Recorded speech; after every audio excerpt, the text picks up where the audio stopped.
que es el vínculo perfecto. Y la paz de Dios gobierne en vuestros corazones, a la que asimismo fuisteis llamados en un solo cuerpo, y ser agradecidos con Dios. Hasta ahí la lectura, hermanos. Vamos a orar también aquí. Hay peticiones por sanidad, por Yolanda del Carmen Arias, por comprensión y liberación del cárcel, por Eduardo Alexander Morales. Vamos a orar para que Dios obre misericordia en favor de estas personas, pero oremos para que Dios nos dé su palabra, hermanos. Oremos. Padre amado, Señor, aquí estamos nuevamente delante de ti. Solo queremos, Señor, que nos hables, que nos des tu palabra.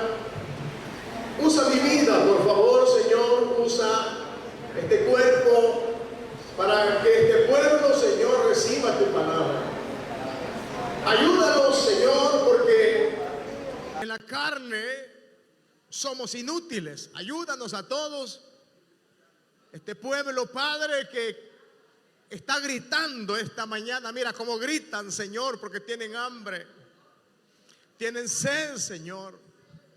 Escucha sus gritos, su clamor. Señor, te lo pedimos en el nombre de Jesús. Reprendemos todo estorbo de Satanás esta mañana. Aquí solamente queremos tu presencia, Dios mío, en nuestras vidas. Porque con tu presencia, Señor, estamos cubiertos. Lo tenemos todo. Amén, Señor. Amén. Pueden sentarse, hermanos. Ustedes son demasiado gritones. Muchos gritan cuando oran. ¿Cómo le demuestran a Dios que tienen hambre y sed de la palabra? ¿Tienen hambre ustedes, hermanos? ¿Y entonces por qué no claman a Dios, pues? No, que están como que son viejitas rezadoras, moviendo solamente los labios. Nosotros somos hijos de Dios, somos el pueblo de Dios, y nosotros somos una iglesia viva, no una iglesia muerta. Los muertos están en el cementerio, y somos una iglesia viva por cuanto mi Cristo, nuestro Señor, vive. Él vive. Por eso que no podemos estar callados, porque el Señor vive y está aquí con nosotros. Amén. Encontramos, hermanos, en la Biblia una lectura pero muy importante, y esta mañana es para poder aprender, y es lo que el apóstol Pablo les está aconsejando a la iglesia de Colosa. Y Pablo, cuando escribía sus cartas, él siempre hacía un análisis y observaba cómo estaba la iglesia del Señor, y en base a eso él escribía sus cartas. Así como hace el médico, ¿verdad? Primero hace un estudio en la persona, un análisis, y después que lo ha hecho, viene él, comienza a elaborar las recetas que va a dar al enfermo de acuerdo a lo que está padeciendo. Entonces así era también el apóstol, y así somos casi comúnmente todos los predicadores. Primero hacemos un análisis cómo va la iglesia, cómo se está comportando, si ha aumentado en la fe o ha menguado en la fe. Es así como Dios nos indica a nosotros para preparar el mensaje adecuado que la iglesia del Señor necesita. Y por eso que Pablo se está refiriendo a los colosenses, y esa es, oiga, esa es la vestidura del creyente fiel. Pablo lo que estaba viendo es que la iglesia de Colosa, al igual que la iglesia de estos últimos días que estamos viviendo, es el mismo comportamiento que Pablo estaba viendo en esta congregación de Colosa. Lo que estaba viendo él, que la iglesia estaba más interesada en lo externo de la persona, pero no en lo interno que puede haber en cada uno de nosotros. Entonces fue así como Pablo comenzó a referirse a ellos, y les está hablando Pablo de una vestidura. Yo no voy a hablar de la vestidura corporal ahorita, pero después vamos a mencionar eso. Pero aunque la vestidura corporal es muy importante para tomarlo en cuenta, pero Pablo comienza a hablar de una vestidura no corporal, externa, no vestidura humana, sino que Pablo se refiere a la vestidura interna. No olvidemos, oiga bien, hermanos, nosotros tenemos dos tipos de vestidura. Tenemos la vestidura externa y tenemos la vestidura interna. En la vestidura externa, nosotros la tenemos porque así fue establecido desde el principio, cuando el hombre pecó. Entonces Dios estableció la vestidura en la persona para cubrir la vergüenza que produce el pecado. Porque eso fue lo que produjo el pecado, vergüenza. El pecado desnudó a las personas. Al desnudar a las personas, había necesidad de que la persona tuviese una vestidura en el cuerpo, o sea, externa. Esa vestidura es para cubrir esa vergüenza, porque el pecado abrió el conocimiento humano en la persona, y fue así como ellos comenzaron a sentir vergüenza al verse desnudos. Y es por eso que a Dios le plació hacer una vestidura para vestir al hombre. Lo que significa, oiga bien, esto significa de que es pecado mostrar las partes del cuerpo. Y es por eso precisamente que Dios hizo la vestidura. Pero dejemos a un lado esa vestidura externa. Hablemos de la vestidura interna, que es lo que mayormente tiene que preocuparnos a nosotros, porque eso es bien importante. No olvidemos que nosotros, cuando venimos a Cristo, tuvimos que nacer de nuevo, tuvimos un nuevo nacimiento, lo que significa que de la depravación total del hombre, Dios de allí nos sacó para ponernos en las dimensiones de la regeneración, lo que significa que nosotros fuimos regenerados por Dios. Cuando estábamos completamente depravados por el pecado, Dios nos quiso nacer de nuevo a nosotros para no ser las mismas personas de antes, sino que ahora poder ser diferentes. Eso se produjo en el nuevo nacimiento. Cuando venimos a Cristo, pues Dios nos quiso nacer de nuevo.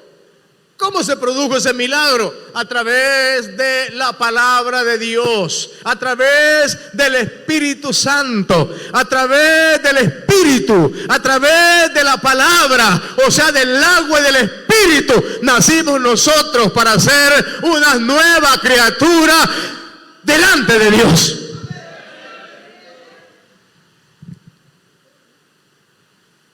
¿Hemos nacido de nuevo o no, hermano?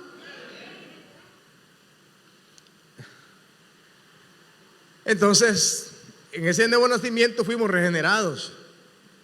La depravación total que había en nosotros la dejamos atrás.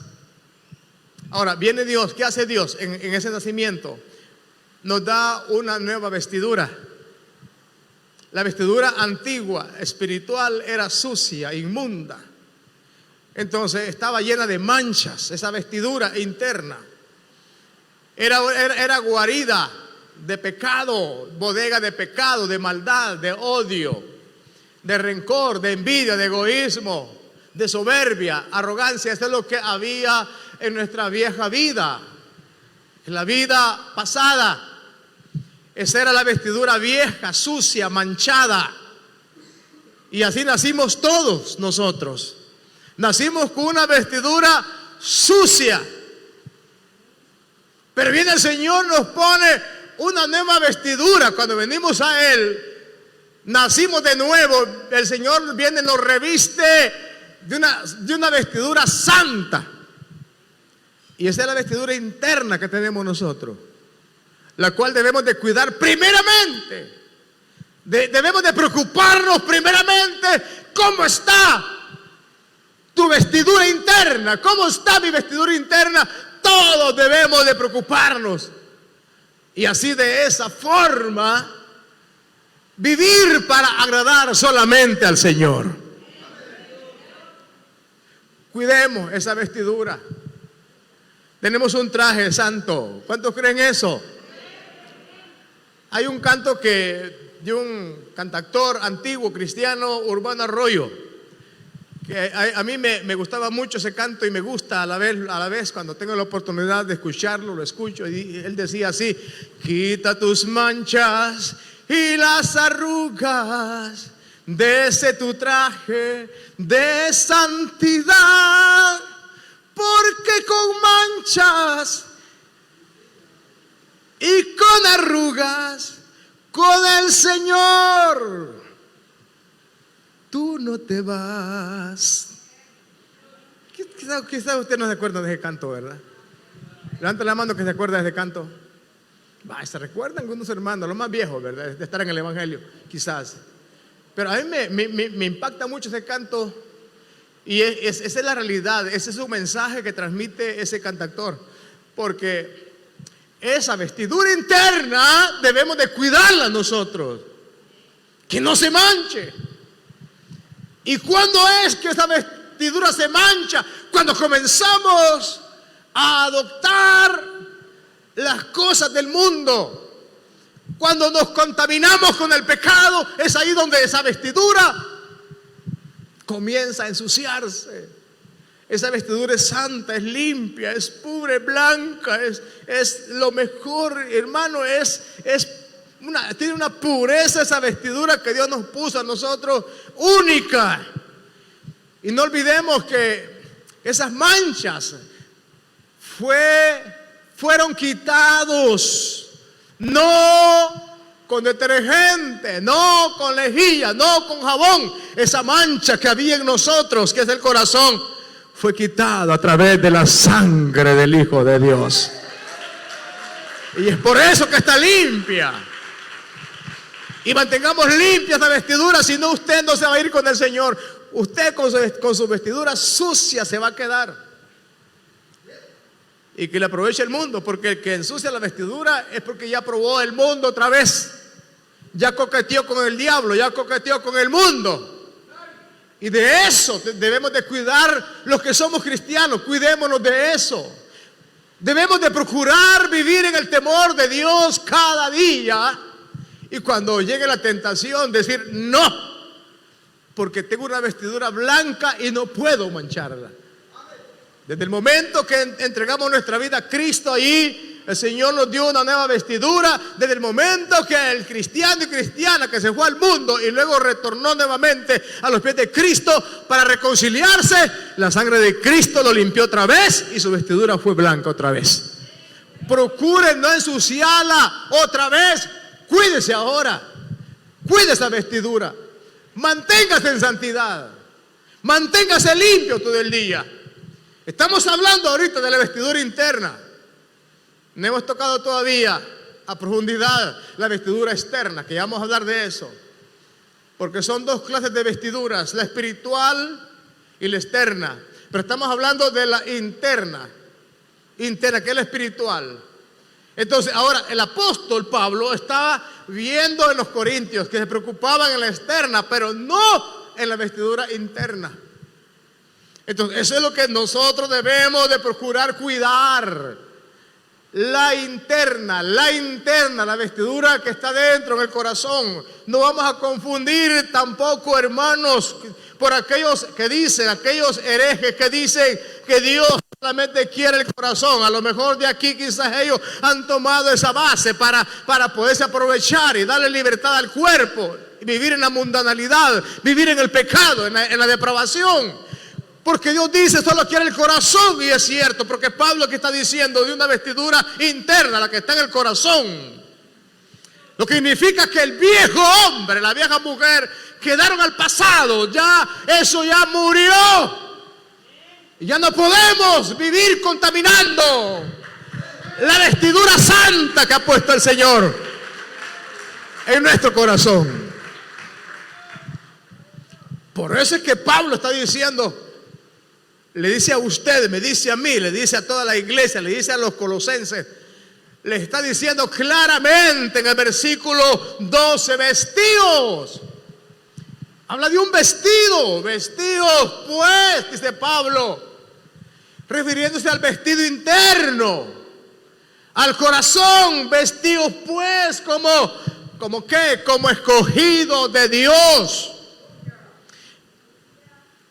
¿Ustedes son escogidos de Dios, hermano?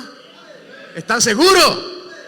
Bueno, yo lo puedo garantizar porque yo por mí mismo puedo hablar. Y yo siento en mi corazón, en mis entrañas, yo siento en todo mi ser esta necesidad de estar siempre viviendo en la presencia del Señor. Eso solamente nace cuando alguien reconoce y siente que Dios lo escogió un día para ser salvo, para tener vida eterna. Por eso yo siento en mi corazón que soy un elegido por el Señor. No podemos decir amén solo por decir amén. Usted debe de sentirlo. ¿Qué siente usted en su corazón? ¿Qué hay en su corazón? ¿Qué piensa usted con su mente? ¿Cuál es su pensamiento? ¿Qué siente usted para Dios? Esa es la pregunta. Y según lo que usted sienta o como usted se sienta, usted siente el deseo de vivir para Cristo, de agradar al Señor, de servirle, de honrarle todo el tiempo. Si usted siente el deseo de ser temeroso de Dios todo el tiempo, si usted siente el deseo de no pecar porque a Dios no le agrada, entonces esa es parte de sentir si somos escogidos por Dios. El ser elegido por Dios, hermano, es un enorme privilegio que Dios ha dado a los que ha escogido, porque no todo el mundo es escogido para salvación. Los escogidos son pocos. Dios llama a todo el mundo a arrepentimiento, pero de en medio de ese mundo son poquitos los escogidos. Dice la palabra que muchos quieren y no pueden. ¿Por qué no pueden? Porque Dios los pasó por alto. Dios jamás los eligió para vida eterna. Pero nosotros sí, hermanos, sintámonos orgullosos, porque Dios un día pensó en usted, pensó en mí, dijo, ahora voy a escoger este grupo de personas y los voy a congregar para que me adoren, para que me sirvan, para que me anuncien, para que prediquen mi palabra. Y por eso estamos aquí. No porque el pastor nos ha dicho congréguense, no porque nos han obligado, no porque nos lavaron el cerebro, no, claro que no. Estamos aquí porque Dios puso su simiente, Dios nos dio una vestidura santa, Dios puso en nosotros el querer y el hacer, esa necesidad de buscar su presencia, de servirle con todo el corazón. Si así no fuera, yo dejo de ser pastor. Si así no fuera, ustedes diaconisas, quítense el uniforme y dejen de servir. Diáconos también. Pero como entendemos que lo que hacemos es porque sentimos el inmenso amor de Dios, y todo lo que hacemos es para agradar cada día a aquel que un día pensó en nosotros y nos escogió para salvación y vida eterna. Entonces, ahora, como somos escogidos por Dios, ¿cómo tenemos que vestirnos? Tenemos que marcar una diferencia, según está diciendo Pablo en el versículo 12. Tenemos que marcar una diferencia entre el mundo y nosotros. El mundo y nosotros, ustedes y el mundo, no somos iguales. Jamás seremos iguales. Usted debe de marcar la diferencia entre usted y el mundo. ¿Estamos aquí, hermano? El mundo es tiniebla, ustedes son luz. El mundo mancha su vestidura porque nació sucio. Nosotros procuramos mantenerla limpia todo el tiempo. ¿Me están entendiendo, hermano? Entonces, ¿cómo tiene que ser su vestidura interna? ¿Cómo es esa vestidura? Aquí está escrito: vestidos pues como escogidos de Dios. Vestidos pues como escogidos de Dios.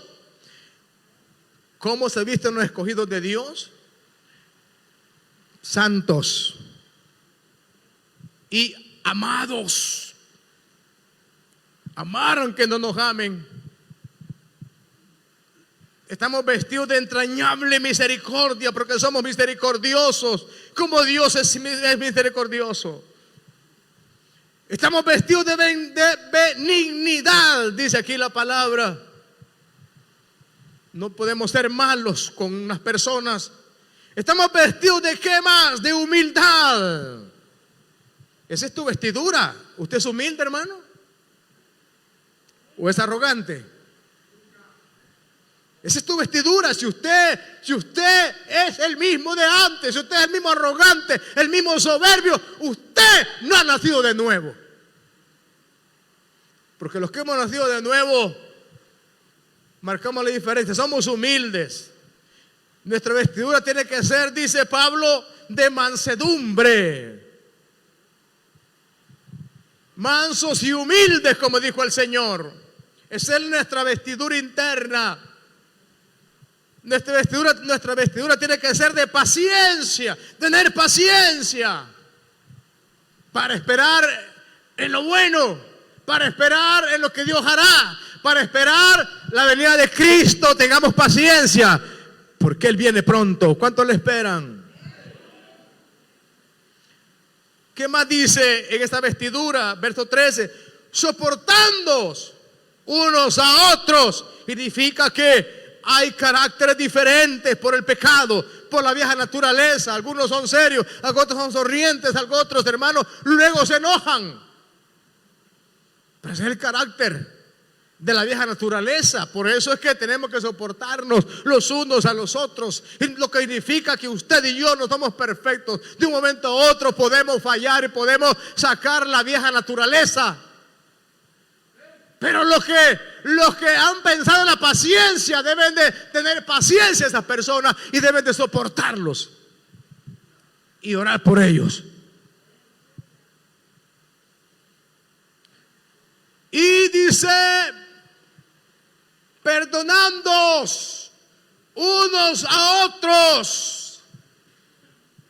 Lo que significa, hermanos, que la carne se puede enojar, y usted puede enojarse contra sus hermanos y contra sus hermanas porque le ofendió en palabras.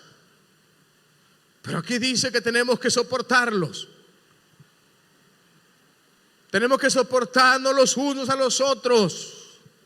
Si alguno, dice, tuviere queja contra Dios, de la manera que Cristo os perdonó, así también hacerlo vosotros, dijo el Señor. Si usted no perdona al que le ofendió, usted está perdido, hermano. Usted no ama a Dios. Usted no será perdonado, porque el requisito para ser perdonado es que tenemos que perdonar a quienes nos hacen daño, a quienes nos hacen mal. Entonces, sí, ese es el amor de Dios. Tenemos que perdonar a los que nos insultan, a los que nos ofenden. Esa es parte de la vestidura interna que todos debemos de tener. Así también hacerlo vosotros, dice. Y sobre estas cosas es parte también de la vestidura, vestidos de amor, que es el vínculo perfecto. Si hacemos esto, todo lo que aquí hemos leído ahorita, lo que Pablo está diciendo a los colosenses, entonces, ¿qué sucederá? La paz del Señor gobernará nuestros corazones. La paz del Señor estará en su vida. La paz del Señor estará con nosotros. Si nos sometemos a guardar sin mancha la vestidura espiritual que Dios nos ha puesto. Pablo aconseja a la iglesia que tomemos la armadura. Ese es otro vestido, hermano. La armadura de Dios. Entonces, ahí es como un uniforme para el buen soldado, para la batalla. Y ahí habla Pablo de esa armadura del Señor para poder apagar los dardos del enemigo, y casi se parece a esto. Pero si nosotros, hermanos, un día fuimos limpios y Dios puso esta vestidura, entonces significa que tenemos que cuidarnos hasta el final. Cuidémonos, hermanos, cuidémonos. Si usted, hermano, hace todo lo que aquí está diciendo la palabra, usted no tiene ningún problema. Porque todo lo demás que usted haga será fácil. No tendrá ningún problema. Esa es la vestidura interna. Cuídela, sin mancha, sin arruga.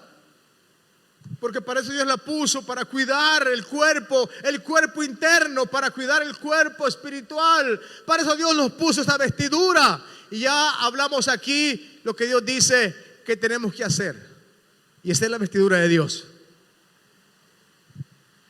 Ahora, como tenemos dos cuerpos, tenemos el cuerpo externo. Ahora, ¿qué dice Dios de ese cuerpo? ¿Qué dice la palabra de ese cuerpo? ¿Por qué Dios hizo el vestido para vestir al hombre y a la mujer? ¿Por qué Dios lo hizo? Porque eso fue lo que produjo el pecado, vergüenza. Ahora, ¿por qué usted anda vestida, hermana? ¿Por qué usted anda cubierta, pues? Ustedes, ¿por qué andan cubiertos, hermano? ¿Para qué se han puesto ropa? ¿Para qué?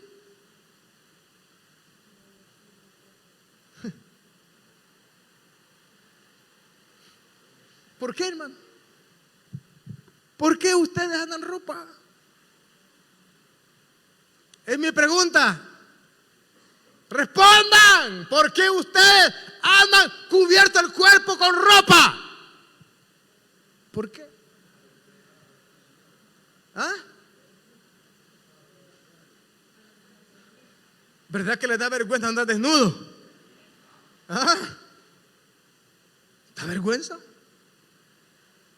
¿Da pena?